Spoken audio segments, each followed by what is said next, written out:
नमस्कार दोस्तों, आज है 1 मई 2024। 1 मई 2024 से जितने भी करंट अफेयर्स के क्वेश्चन बन सकते हैं, उस सभी पर डिस्कस करेंगे। पीडीएफ आप हमारे टेलीग्राम चैनल से डाउनलोड कर सकते हैं और टेलीग्राम चैनल का लिंक मैंने इस वीडियो के डिस्क्रिप्शन में दे दिया है। आप इस लिंक पर जाकर टेलीग्राम चैनल जॉइन कर सकते हैं। चलते हम लोग पहले क्वेश्चन पर। पहला क्वेश्चन है, हाल ही में आयुष्मान भारत दिवस कब मनाया गया है? तो ये कब मनाया जाता है? ये 30 अप्रैल को मनाया जाता है। हम लोग देख लेते हैं आयुष्मान भारत योजना क्यों मनाया जाता है। तो आयुष्मान भारत प्रतिवर्ष कितने अप्रैल को? 30 अप्रैल को मनाया जाता है। यह स्वस्थ भारत के लक्ष्य यह स्वस्थ भारत लक्ष्य के मिशन को हासिल करने के उद्देश्य से मनाया जाता है। ठीक है। आयुष्मान भारत योजना की शुरुआत जो है गरीबों को स्वास्थ्य बीमा का लाभ देने और जन स्वास्थ्य कल्याण को बढ़ावा देने के उद्देश्य से मनाया जाता है। इसका उद्देश्य सामाजिक डेटाबेस के आधार पर दूर दराज के क्षेत्रों में सस्ती चिकित्सा सुविधाओं को बढ़ावा देना है। हम लोग देख लेते हैं इसका इतिहास क्या है, आयुष्मान भारत योजना का इतिहास क्या है।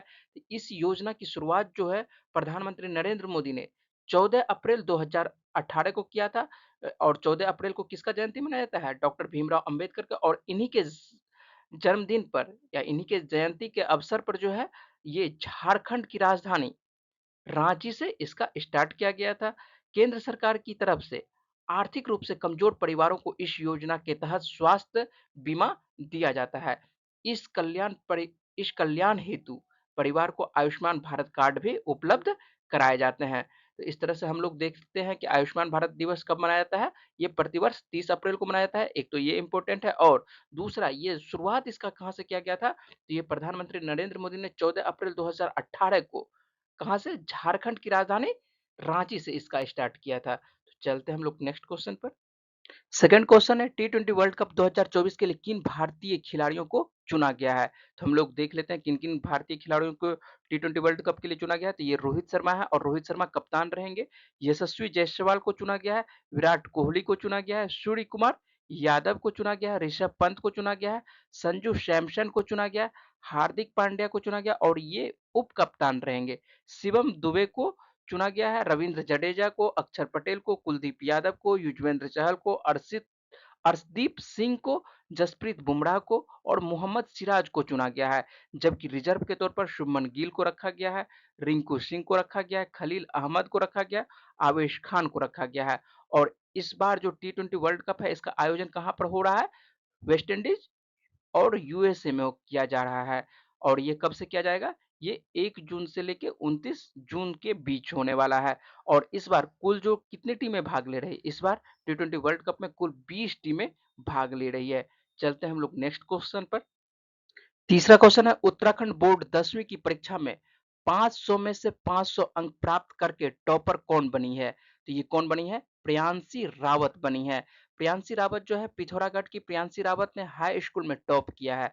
रावत ने 500 में से 500 अंक प्राप्त किए हैं। इस प्रकार कुल 100% अंक प्राप्त किए हैं। और ये जो तस्वीर है ये प्रियांशी रावत का तस्वीर है और इन्होंने ही उत्तराखंड बोर्ड की 10वीं की परीक्षा में 500 में 500 अंक प्राप्त किए हैं। चलते हैं नेक्स्ट क्वेश्चन पर। चौथा क्वेश्चन है, हाल ही में कौन सा देश वाहन आयात प्रतिबंध हटाएगा? वाहन आयात प्रतिबंध को कौन सा देश हटाएगा? तो ये कौन से देश है? ये श्रीलंका है। श्रीलंका का नाम आता है तो श्रीलंका के बारे में देख लेते हैं। श्रीलंका की राजधानियां कौन सी है? श्रीलंका की दो राजधानियां कोलंबो और श्री जयवर्धनपुरे कोट्टे है। जबकि यहाँ मुद्रा कौन सी चलती है? यहाँ मुद्रा श्रीलंकाई रुपया मुद्रा चलती है। और वर्तमान में यहाँ पर राष्ट्रपति कौन है? रानिल विक्रम सिंघे हैं। और प्रधानमंत्री वर्तमान में कौन है? दिनेश गुणवर्धने हैं। चलते हैं हम लोग नेक्स्ट क्वेश्चन पर। पांचवा क्वेश्चन है, हाल ही में किस भारतीय कंपनी को नवरत्न का दर्जा दिया गया है? ये कौन सी कंपनी है? भारतीय सांस्कृतिक नवीकरणीय ऊर्जा विकास एजेंसी है। भारतीय सांस्कृतिक ऊर्जा विकास एजेंसी एक सार्वजनिक क्षेत्र का निगम है और जिसे सरकार के द्वारा प्रतिष्ठित नवरत्न का दर्जा दिया गया है। इस तरह से नवरत्नों की यदि कुल संख्या देखते हैं तो नवरत्नों की कुल संख्या कितनी हो गई है वर्तमान में? 17 नवरत्न हो गए हैं। और महारत्नों की संख्या कुल कितनी है वर्तमान में? 13 है। और कंपनियों को जो है कुल 4 कैटेगरी में बाँटा जाता है। कुल कितनी कैटेगरियों में बाँटा जाता है? कुल 4 कैटेगरियों में बाँटा जाता है। सबसे पहला कौन-सा है? महारत्न है। और महारत्नों में जो संख्या है कुल कितनी है महारत्न में? 13 संख्या है, जबकि नवरत्नों की बात करते हैं तो नवरत्नों में कुल कितनी संख्या है? नवरत्नों में 17 संख्या हो चुकी है, जबकि मिनी रत्न कैटेगरी नंबर 1 और मिनी रत्न कैटेगरी नंबर में 1 में कितनी संख्या है? 57 है, जबकि मिनी रत्न कैटेगरी नंबर 2 और मिनी रत्न कैटेगरी नंबर 2 में कुल कितनी कंपनी है? 11 कंपनी है। इस प्रकार हम लोग देखते हैं कि महारत्नों में कुल कितनी है? 13 है और नवरत्नों में कुल कितनी कंपनी हो गई है? 17 हो गई है और मिनी रत्न कैटेगरी नंबर 1 में 57 कंपनी है, जबकि मिनी रत्न कैटेगरी नंबर 2 में 11 कंपनी है। ठीक है? इस प्रकार से हम लोग क्या कहते हैं, देख लिए कि कौन-कौन से कंपनी किस कंपनी में कितनी संख्याएँ हैं। चलते हैं हम लोग नेक्स्ट क्वेश्चन पर। नेक्स्ट क्वेश्चन है, हाल ही में किसे पंडित लच्छू महाराज पुरस्कार मिला है? ये किसे दिया गया? हेमा मालिनी को दिया गया है। हिंदी फिल्मों की सुपरस्टार हेमा मालिनी और शायरा बानो के साथ कला और संस्कृति के क्षेत्र के अन्य प्रमुख व्यक्तियों को प्रतिष्ठित पंडित लच्छू महाराज पुरस्कार से सम्मानित किया गया है। यह पुरस्कार 31 अगस्त 2024 को लखनऊ उत्तर प्रदेश में वितरित किया जाएगा और यह पुरस्कार हम लोग देखते हैं कि 2014 के बाद से नहीं दिया गया है। तो इस प्रकार 2015 से लेके 2024 तक लिस्टेड किया गया है कि किन किन व्यक्तियों को दिया जाएगा और उसमें एक हेमा मालिनी है, शायरा बानो है, कुछ और व्यक्ति हैं। जब पुरस्कार दिया जाएगा तो उस वक़्त आप लोगों को सभी व्यक्तियों का लिस्ट दे दिया जाएगा कि कौन किसको-किसको पुरस्कार ये लच्छू महाराज पुरस्कार दिया गया है। तो इस प्रकार से 2014 के बाद से नहीं दिया गया, इस प्रकार तो कुल मिला के 2015 से लेके 2024 तक में कुल 10 व्यक्तियों को ये पुरस्कार दिया जाएगा। तो चलते हैं हम लोग नेक्स्ट क्वेश्चन पर और बात करते हैं नेक्स्ट क्वेश्चन। हाल ही में किस देश में दुनिया का सबसे बड़ा एयरपोर्ट बनने जा रहा है? तो ये कौन से देश में बनने जा रहा है? यूएई, जिसे हिंदी में संयुक्त अरब अमीरात हम लोग बोलते हैं। तो संयुक्त अरब अमीरात के दुबई में दुनिया का सबसे बड़ा एयरपोर्ट बनने जा रहा है। इसका नाम जो है अल मखतूम इंटरनेशनल एयरपोर्ट होगा और इसे बनाने में 35 अरब डॉलर यानी करीब 2.92 लाख करोड़ रुपए खर्च आएगा। यूएई के प्रधानमंत्री शेख मोहम्मद बिन राशिद अल मखतूम ने सोशल मीडिया पर खुद इसकी जानकारी दी। उन्होंने बताया कि नया एयरपोर्ट दुबई इंटरनेशनल एयरपोर्ट से 5 गुना बड़ा होगा। हर साल यहां से 26 करोड़ पैसेंजर यात्रा करेंगे। यह प्रोजेक्ट दुबई के अल मखतूम इंटरनेशनल एयरपोर्ट पर शुरू होगा। यहाँ 5 पैरेलल रनवे होंगे यानी एक साथ 5 विमान टेक ऑफ या लैंड कर सकेंगे। इसके अलावा एयरपोर्ट पर 400 टर्मिनल गेट होंगे और इसका जो लक्ष्य है 10 वर्षों में तैयार करने का लक्ष्य रखा है कि आने वाले 10 वर्षों में ये एयरपोर्ट बनकर तैयार कर लिया जाएगा। चलते हैं हम लोग नेक्स्ट क्वेश्चन पर। 8वां क्वेश्चन है, हाल ही में ब्रू प्रवासी पहली बार किस राज्य में लोकसभा का मतदान करेंगे? तो ये किस राज्य में किया जाएगा? त्रिपुरा राज्य में किया जाएगा। त्रिपुरा के लोकसभा चुनाव में पहली बार ब्रू मतदाताओं ने अपने मताधिकार का इस्तेमाल किया। इससे पहले उन्होंने पिछले वर्ष मार्च में हुए विधानसभा चुनाव में मतदान किया था। बता दें कि ब्रू प्रवासी 2020 तक उत्तरी त्रिपुरा जिले के 6 राहत शिविरों में रहते थे, मगर अब उन्हें राज्य भर में 12 स्थानों पर अस्थायी ठिकाना मिल गया है। और चलते हम लोग बात कर लेते हैं त्रिपुरा का। तो त्रिपुरा की राजधानी क्या है? तो त्रिपुरा की राजधानी अगरतला है और वर्तमान में यहाँ पर मुख्यमंत्री कौन है? तो मानिक शाह यहाँ के वर्तमान में मुख्यमंत्री हैं, जबकि वर्तमान में राज्यपाल कौन है?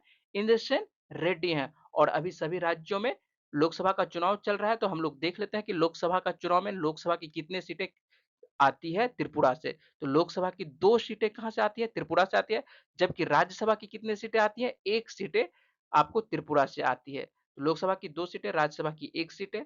तो इस प्रकार से हम लोग देख लिए कि 8वां क्वेश्चन, हाल ही में ब्रू प्रवासी पहली बार किस राज्य में मतदान का प्रयोग किया? ये त्रिपुरा में मतदान किया है। तो चलते हैं हम लोग नेक्स्ट क्वेश्चन पर।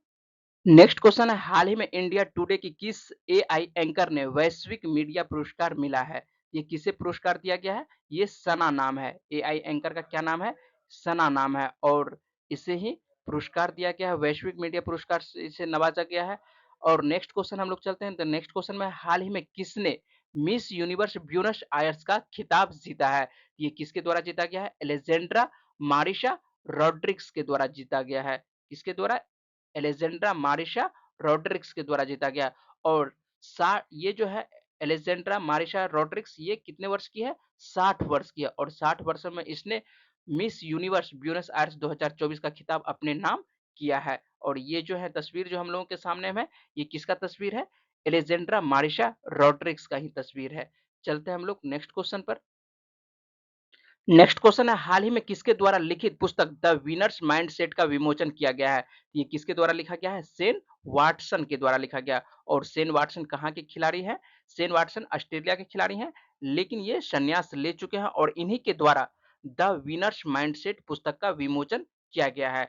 नेक्स्ट क्वेश्चन है, हाल ही में किसे भूमि संसाधन विभाग में निदेशक के रूप में नियुक्त किया गया है? यहाँ पर एक के एक्स्ट्रा है। तो हाल ही में किसे भूमि संसाधन विभाग में निदेशक के रूप में नियुक्त किया गया है? तो ये किसे नियुक्त किया गया है? सर्बानंद वर्नवाल को नियुक्त किया गया है। इस प्रकार जितने भी आज के महत्वपूर्ण करंट अफेयर्स क्वेश्चन बन सकते थे, उस सभी पर मैंने बातचीत की। इसी तरह के डेली करंट अफेयर्स और जीएस संबंधित जानकारी के लिए मेरे चैनल को सब्सक्राइब और लाइक करें। पीडीएफ के लिए आप मेरे टेलीग्राम चैनल से जुड़ सकते हैं, यहाँ से डाउनलोड कर सकते हैं। मेरे से जुड़ने के लिए आप सभी का धन्यवाद। नमस्कार।